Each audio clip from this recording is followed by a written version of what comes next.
Hay una expresión en inglés que suena un poco académica, pero describe algo muy humano y muy común, se llama incentivo perverso. Un incentivo perverso ocurre cuando intentas solucionar un problema y, sin querer, creas las condiciones perfectas para que ese problema se agrave aún más. Esta idea está directamente relacionada con la ley de Goddard, que suele resumirse así: cuando una medida se convierte en un objetivo, deja de ser una buena medida.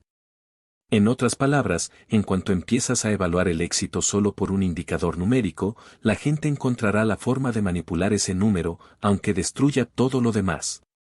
La historia está llena de ejemplos en los que esto salió muy mal. El primero es el famoso efecto Cobra.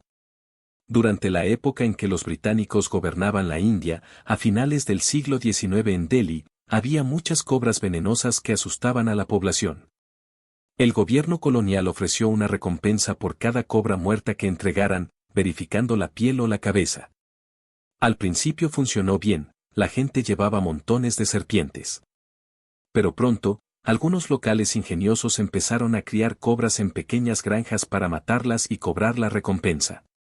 Cuando las autoridades se enteraron y cancelaron el programa, los criadores soltaron todas las serpientes, que ya no valían nada. Al final, había muchas más cobras que al principio. La ciudad terminó peor que antes. Esta historia la cuentan mucho, aunque algunos historiadores recientes la consideran más una leyenda que un hecho comprobado. De todos modos, la lección es clarísima. Algo muy similar pasó en Hanoi, Vietnam, en 1902, bajo el dominio francés. La ciudad tenía un grave problema de ratas que propagaban la peste bubónica por las alcantarillas.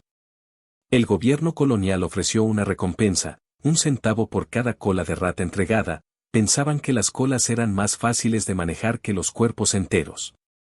Contrataron cazadores profesionales, pero también se sumó mucha gente común. Pronto empezaron a verse ratas sin cola por las calles. Resulta que algunos capturaban ratas, les cortaban la cola, las soltaban para que siguieran reproduciéndose y hasta montaron granjas de ratas para tener un suministro infinito.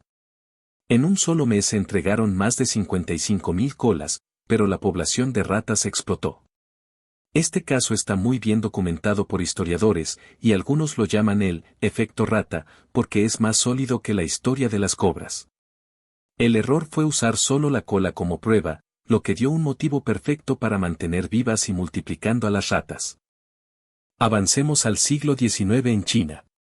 Paleontólogos occidentales pagaban a campesinos locales por cada fragmento de hueso de dinosaurio o fósil que trajeran, con la idea de acelerar los descubrimientos. Pero los campesinos, para maximizar sus ganancias, cuando encontraban un esqueleto completo y hermoso lo rompían en decenas de pedazos pequeños. Más fragmentos significaban más dinero. Lo mismo ocurrió en Indonesia en 1937, los locales rompían deliberadamente los huesos porque les pagaban por pieza. Tesoros científicos irreemplazables se destruyeron solo para inflar los números. Algo parecido, pero muy triste, sucedió con los rollos del Mar Muerto. Entre 1946 y 1947, pastores beduinos descubrieron en cuevas cerca del Mar Muerto estos manuscritos antiguos increíbles, textos de más de 2000 años. Uno de los rollos se rompió accidentalmente al manipularlo. Pero cuando se corrió la voz de su valor, los precios subieron. Los beduinos se dieron cuenta de que podían ganar mucho más rompiendo los rollos en trozos pequeños y vendiéndolos por separado. Los eruditos luego tuvieron una pesadilla tratando de reconstruirlos. De nuevo, pagar por fragmento convirtió la preservación cuidadosa en destrucción intencional. Ahora vayamos a la Unión Soviética. Su economía estaba dirigida por planificadores centrales que imponían cuotas estrictas de producción a las fábricas. Había muchos incentivos distorsionados, podríamos hablar horas, pero uno clásico. Una fábrica de clavos era evaluada por el peso total de clavos producidos. ¿Qué hicieron? Fabricar clavos gigantescos y súper pesados que nadie podía usar, solo para cumplir rápido con el tonelaje. Cuando los planificadores se dieron cuenta y cambiaron el objetivo al número de clavos, la fábrica empezó a producir millones de clavitos diminutos e inútiles. ¿La calidad? No importaba. ¿La utilidad? No estaba en la métrica. Ahora miramos a Estados Unidos durante la década de 1860, con la construcción del ferrocarril transcontinental. El gobierno federal otorgaba a la Union Pacific Railroad grandes subsidios, bonos en efectivo y tierras, según los kilómetros de vía construidos. En terrenos planos pagaban $16,000 por milla, y más en zonas montañosas. En Nebraska, cerca de Omaha, los ingenieros tenían una ruta recta ya aprobada y la descartaron. En su lugar, construyeron un desvío ridículo llamado la Ruta Osbow, 9 millas extras que serpenteaban alrededor de colinas sin ningún motivo real, como un gran meandro de río. No hacía el ferrocarril más rápido ni mejor, solo sumaba kilómetros para cobrar cientos de miles de dólares extras del gobierno. Puro despilfarro, impulsado por el pago por milla. Pero si ese era sobre todo codicia, el siguiente fue una tragedia. Robert McNamara, secretario de Defensa de Estados Unidos durante la Guerra de Vietnam, venía de Ford Motor Company, donde adoraba los números y las hojas de cálculo.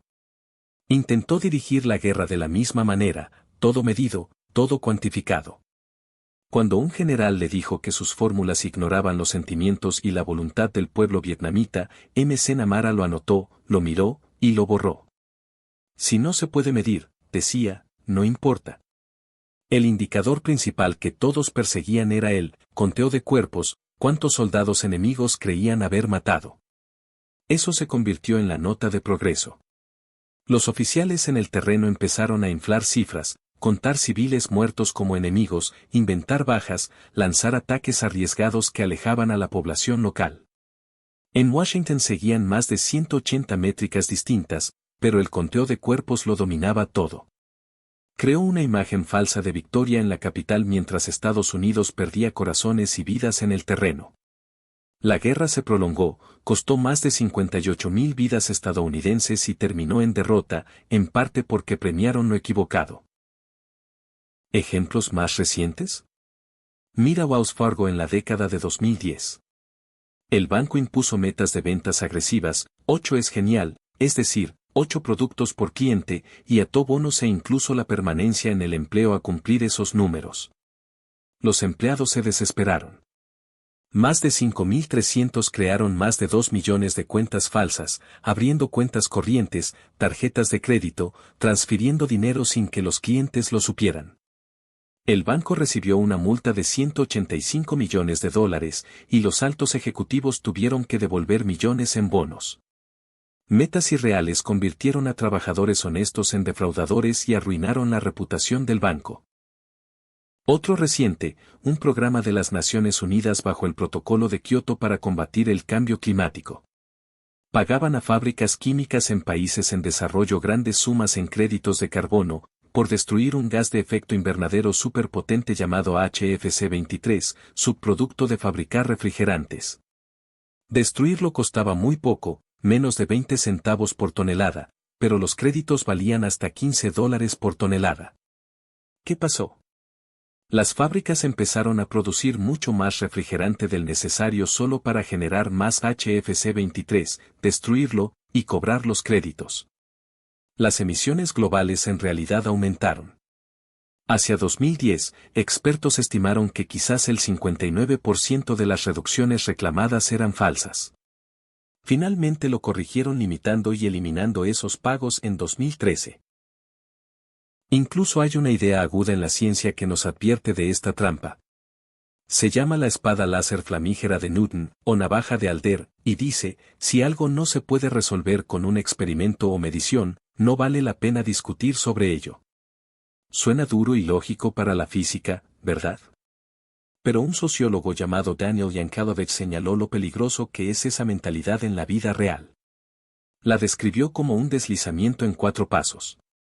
Primero, solo medimos lo fácil de medir.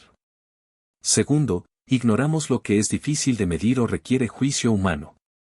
Tercero, decidimos que esas cosas difíciles no son importantes. Y finalmente, fingimos que ni siquiera existen. Cuando llegamos al último paso, estamos ciegos.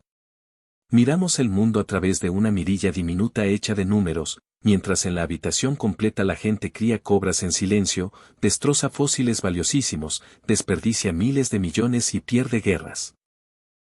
¿Cuál es la lección de todo esto? Los números son herramientas, no verdades. Las métricas son mapas, no el territorio.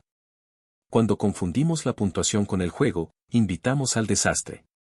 Cuando premiamos números en lugar de resultados reales, enseñamos a la gente a engañarnos, a veces sin siquiera intentarlo.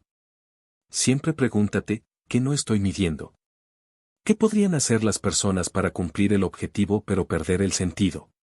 Porque si olvidamos lo humano, la calidad, los sentimientos, las consecuencias a largo plazo, terminamos premiando exactamente lo contrario de lo que queríamos. Las buenas intenciones no bastan. Hay que diseñar los incentivos con sabiduría, ser humildes con lo que no podemos contar fácilmente y nunca dejar que una sola métrica se convierta en nuestro Dios.